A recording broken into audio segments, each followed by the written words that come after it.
Did you know that when Tite Kubo, the creator of Bleach, was developing the idea of Yhwach and the Quincy, that he actually pulled inspiration from real-world concepts, such as religious beliefs, and even an actual group of people that existed in history?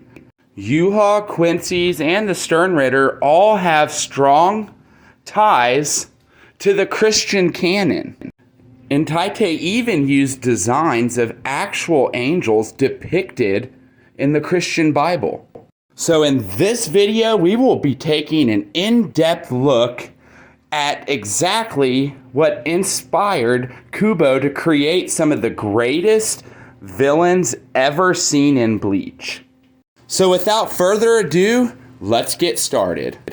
So to totally grasp what Tite was trying to do with the Quincy and Yhwach, we must start with Yhwach first. Yhwach's name itself is a derivative of Jesus Christ, or the Jewish word Yahweh. Yhwach. So in the actual story, Yhwach hears people worshiping Yahweh and actually decides to take the name for himself. And Yhwach is actually the son of the Soul King.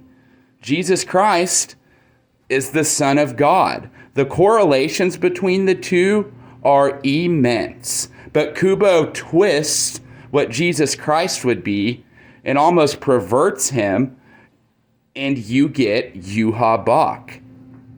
He's almost depicted as an antichrist. And here later in the video, you'll realize just how important these correlations are. In the biblical canon, angels are said to be the direct warriors and helpers of God himself.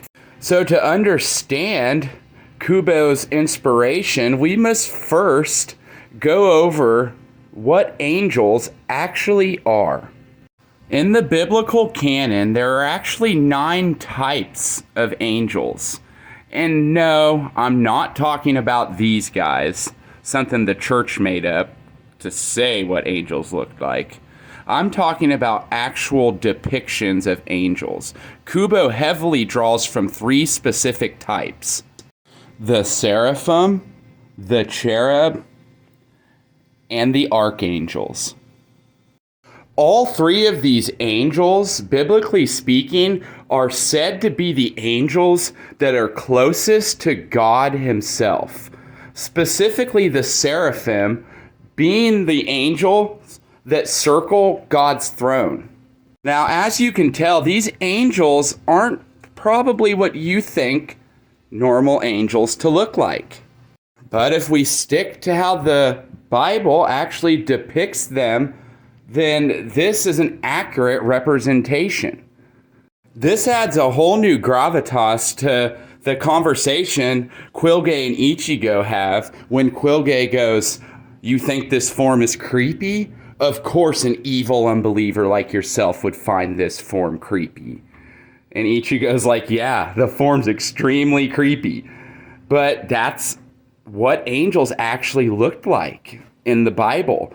Almost always angels would arrive and the first thing they would say is, "Do not fear us," because they were fearsome, downright terrifying most of the prophets that encountered these angelic beings. Speaking of holy prophets of the Lord, I now want to switch our attention to the Schutzstaffel, Yhwach's holy knights. Lil Barrow, the sternritter X, the X-axis, claims multiple times that he is the one that sits closest to the Lord, closest to the throne, his most holy knight, the first sternritter created, the X-axis. All the sternritter have access to a holy form, otherwise known as a Quincy Wolf standing, and it's their ultimate form that they can reach. Do you see how strongly Tite was inspired by the seraphim angel? Seraphim are said to have 6 to 8 wings, be massive in stature, and multiple eyes covering the wings. All of the Quincy Wolf standing pull inspiration from seraphim, cherub, or archangels, like I said. But specifically, Lil Baro, his Volk standing looks just like what a seraphim would look like in the Bible. It's supposed to be the holiest form of a Quincy, but it's almost downright terrifying. Like I said, just like the seraphim. Lil Baro, just like the seraphim, set closest to God, or Yhwach. All of the Schutzstaffel, just like the 3 classification of angels I explained, are the Quincy closest to Yhwach, or the angels closest to God. So Gerard Valkyrie, or Sternritter M, the miracle, he pulls heavy inspiration from the Archangel Michael, whose sword is said to perform the miracles of God himself.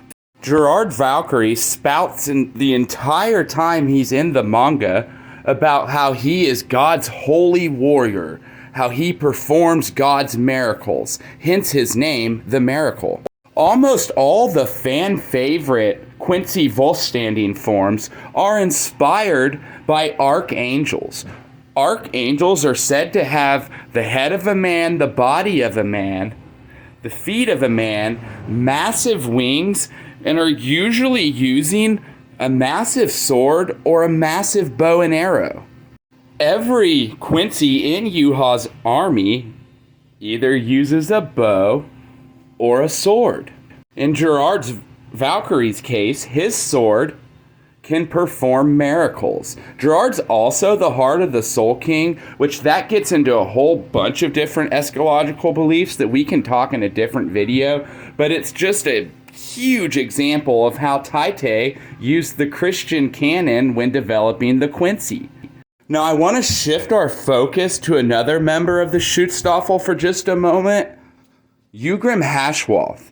Yhwach holds a lot of similarities with the false prophet, who can be found in the final chapter of the Christian Bible in the book of Revelations. The false prophet is said to be the one to bring on the Antichrist, to usher in the Antichrist, and more or less hype him up to the people.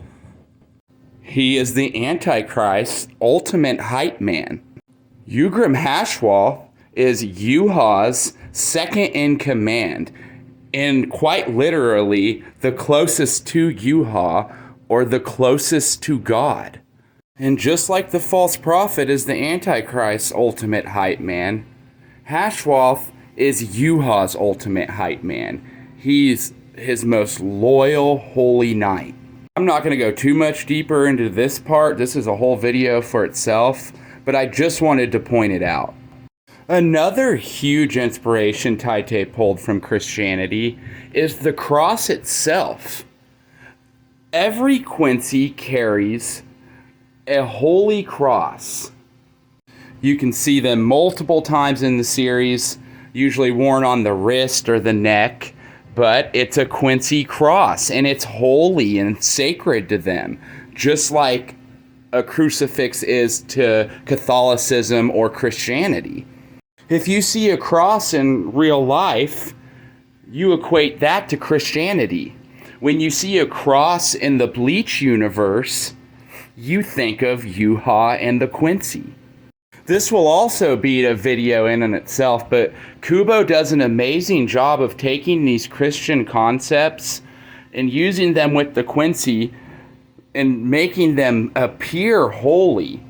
This cross shows up everywhere on their uniforms when they transform, but Kubo makes it a 5-starred cross, combining Luciferianism with Christianity, with a bunch of different cult beliefs, and you get the Quincy.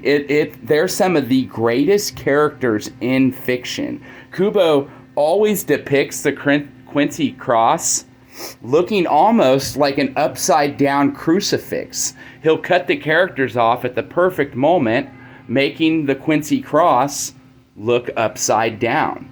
He doesn't do this by coincidence. He does it on purpose. It's another great example of how Kubo's mind works and how he can draw inspiration from religions and cults and different ideologies. All the Quincy think what they're doing is right, and they truly do think they are holy messengers of God. And then Kubo takes this idea of biblical angels and how they were terrifying, but he takes the idea and he runs with it. Like I said, adding beliefs from Catholicism, paganism, Luciferianism. This video could have been 2 hours long, and there will be a part 2 at some point. So whether it be Yhwach being the Quincy Jesus, or all the Schutzstaffel having these holy forms that depict seraphim, cherub, and archangels, if you've done even a little bit of religious study or cult study, you could see where Kubo draws the inspiration. If you keep all these things that you've learned in this video in mind when going back and rereading Bleach, it makes it so much more interesting. Just a small little last tidbit, in Can't Fear Your Own World, Yhwach has actually said to become the next Soul King, so the next anchor of the worlds. And it's kind of ironic because in Revelations it says the Archangel Michael, which represents Ichigo, defeats Lucifer and traps him in a box or a cage until the end of time. Just kind of like how Yhwach is suspended in animation up there in the Soul Palace. Just an awesome little tidbit. But there will be a part 2, like I said. If you guys enjoyed all these comparisons and would like to see a part 2 or part 3, comment below or like this video. I'm a religious study major in real life, so I had a lot of fun going through Bleach and pulling out these comparisons, and I have multiple more comparisons to do, especially their comparison to a real-life World War II war regime. That'll be the end of this video, but if you guys like these comparisons or like power scaling or just big anime fans in general, make sure to stop back by Anime Bar, check out our other videos, join us for Bleach Mondays, Dragon Ball videos, and many more.